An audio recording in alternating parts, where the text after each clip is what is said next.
नमस्कार, स्वागत है आपका हमारे चैनल पर। दिल्ली हाई कोर्ट के फैसले के बाद दिल्ली के उपराज्यपाल वीके सक्सेना ने किया ट्वीट। आपको बता दें कि उपराज्यपाल वीके सक्सेना ने अपने ऑफिशियल ट्विटर से ट्वीट करके लिखा है कि सत्यमेव जयते। दरअसल आपको बता दें कि हाई कोर्ट की तरफ से आज एक अंतरिम फैसला सुनाते हुए झटका दिया था आम आदमी पार्टी सरकार के तमाम विधायकों को और कहा था कि जो भी पोस्टें और जो बयान उन्होंने सोशल मीडिया पर डाल रखे हैं, अपने ट्विटर पर डाल रखे हैं, दिल्ली के उपराज्यपाल वीके सक्सेना को लेकर उन्हें करना पड़ेगा डिलीट। जिस तरीके से आज अंतरिम आदेश जो है वो पास करते हुए आम आदमी पार्टी के तमाम नेताओं को झटका दिया गया था हाई कोर्ट की तरफ से, और उसी के बाद अब ये ट्वीट किया गया है उपराज्यपाल की तरफ से, जिस पर उन्होंने लिखा है कि सत्यमेव जयते, सत्य की जीत हुई है। जिस तरीके से एलिगेशन लगाए गए थे, आरोप लगाए गए थे आम आदमी पार्टी सरकार के विधायक दुर्गेश पाठक की तरफ से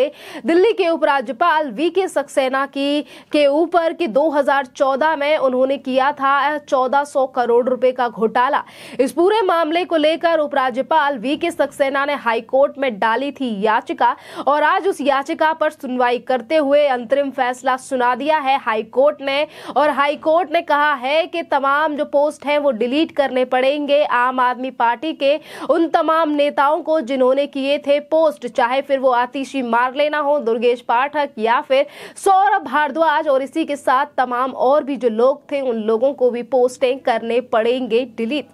ये मामला जिस तरीके से सामने आया कि जहां एक तरफ आम आदमी पार्टी के तमाम जो नेता हैं वो अलग अलग भ्रष्टाचारों में फंसते हुए नजर आए, चाहे फिर हम बात करें दिल्ली के डिप्टी सीएम मनीष सिसोदिया की शराब घोटाले का मामला है, वो जैसे ही सामने आया और उसी पॉलिसी को लेकर यानी कि शराब घोटाले को लेकर ही दिल्ली के उपराज्यपाल वीके सक्सेना ने दिए थे सीबीआई जांच के निर्देश, जिसके बाद आम आदमी पार्टी के मॉडल टाउन से विधायक दुर्गेश पाठक ने कहा कि उपराज्यपाल ने 2016 में 1400 करोड़ रुपए का घोटाला किया था, इस पूरे मामले पर सीबीआई जांच कब करेगी। जिसके बाद उपराज्यपाल ने कहा कि जो भी आरोप मेरे ऊपर लगाए गए हैं, मेरे परिवार के ऊपर लगाए गए हैं, ये बेहद गलत है, ये हानिकारक है। इन पूरे मामले को लेकर सफाई देनी चाहिए और जवाब देना चाहिए आम आदमी पार्टी के उन तमाम विधायकों को, पर जवाब देने के लिए मना कर दिया गया था, सफाई देने के लिए मना कर दिया गया था आम आदमी पार्टी के इन तमाम विधायकों की तरफ से, जिसके चलते ही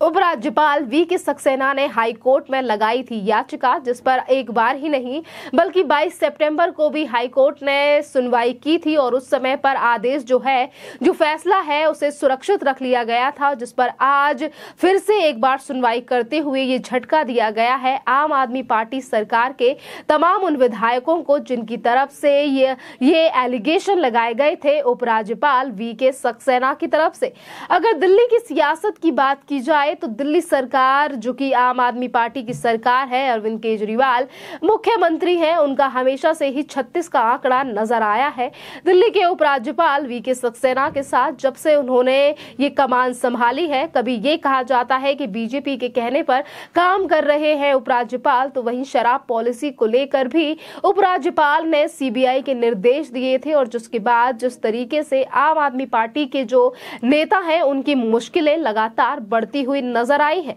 जहां एक तरफ हाई कोर्ट ने फैसला सुना दिया है इस पूरे मामले पर 1400 करोड़ रुपए के घोटाले को लेकर जो आरोप लगाए गए थे दुर्गेश पाठक की तरफ से, तो वहीं दूसरी तरफ उपराज्यपाल की तरफ से दिए गए निर्देश जो है वो कहीं ना कहीं अब बड़ी मुश्किलें खड़ी कर रहे हैं आम आदमी पार्टी सरकार के तमाम नेता और विधायकों के लिए। क्योंकि अगर बात की जाए वक्फ बोर्ड में हुए घोटाले को लेकर, जिसके चलते आज अमानतुल्लाह सलाखों के पीछे है, मामला लगातार चल रहा है और बड़े खुलासे भी दिल्ली वक्फ बोर्ड को लेकर हो रहे हैं। ये 2018 से पहले हुए घोटाले को लेकर भी उपराज्यपाल वीके सक्सेना ने ही दिए थे सीबीआई की जांच के निर्देश और कहा था कि कैसे आम आदमी पार्टी के जो विधायक हैं अमानतुल्लाह खान, उन्होंने अस्थायी भर्तियां की थी वक्फ बोर्ड में। इस पूरे मामले पर सीबीआई की होनी चाहिए जांच। अभी से 4 महीने पहले वीके सक्सेना की तरफ से निर्देश दिए गए थे इस पूरे मामले को लेकर, जिसमें पहले से ही जो कार्यवाही है एंटी करप्शन ब्यूरो है वो काम कर रहा था, जांच पड़ताल चल रही थी पिछले 2-2.5 सालों से। पर वीके सक्सेना के निर्देशों के बाद ही सीबीआई का शिकंजा जो है वो कसा गया अमानतुल्लाह खान के ऊपर। जिस तरीके से एक तरफ सीबीआई की रेड हुई तो वहीं दूसरी तरफ सीबीआई एसीबी जो है उसने भी तमाम गिरफ्तारियां की इस पूरे मामले में। वक्फ बोर्ड में जो घोटाला हुआ, वहीं शराब घोटाले की बात की जाए तो शराब घोटाला का जो मामला है वो दिल्ली में अभी तक शांत नहीं हुआ है। चाहे फिर अरविंद केजरीवाल सरकार जो है वो तमाम बातें इस पूरे घोटाले को लेकर कई बार कह चुकी है कि हमारी जो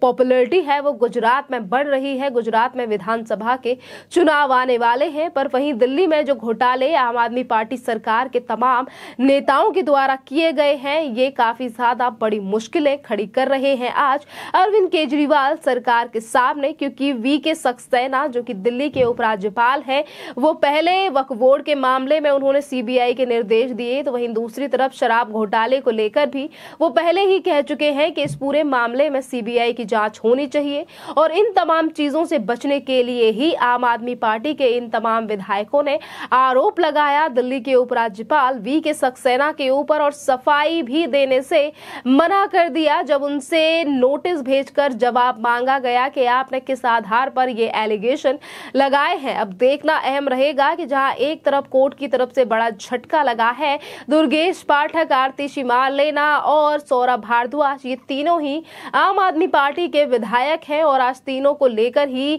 आज जो हाई कोर्ट की तरफ से टिप्पणी की गई है, अंतरिम आदेश पास कर दिया गया है। और यही बड़ा कारण है कि जहां एक तरफ महामहिम यानी कि उपराज्यपाल की भूमिका को लेकर जो सवाल उठाए गए, उनके ऊपर आरोप लगाए गए, इस पर सख्त टिप्पणी करते हुए हाई कोर्ट ने कह दिया है कि वो तमाम पोस्टें जो हैं वो डिलीट करें आम आदमी पार्टी के विधायक। तो वहीं दूसरी तरफ उपराज्यपाल का जो ट्वीट जो अपने आप से ही ये दर्शा रहा है कि इस ट्वीट के द्वारा उपराज्यपाल ने साफ शब्दों में कह दिया है कि सच्चाई की जीत हुई है और जो एलिगेशन लगाए गए थे मेरे ऊपर वो पूरी तरीके से फेक है। और इस पूरे मामले को लेकर पहले ही उपराज्यपाल की तरफ से कहा गया था कि जो आरोप मेरे ऊपर लगाए गए हैं, मेरे फैमिली के ऊपर लगाए गए हैं, ये निराधार है और हानिकारक है, छवि खराब करने की कोशिश की गई है। यानी कि फिर एक बार आम आदमी पार्टी के जो विधायक हैं उन लोगों को मुंह की खानी पड़ी है हाई कोर्ट की तरफ से, जहां अलग अलग मुद्दों को लेकर अरविंद केजरीवाल सरकार को पड़ती रहती है फटकार, चाहे फिर वो यमुना की सफाई हो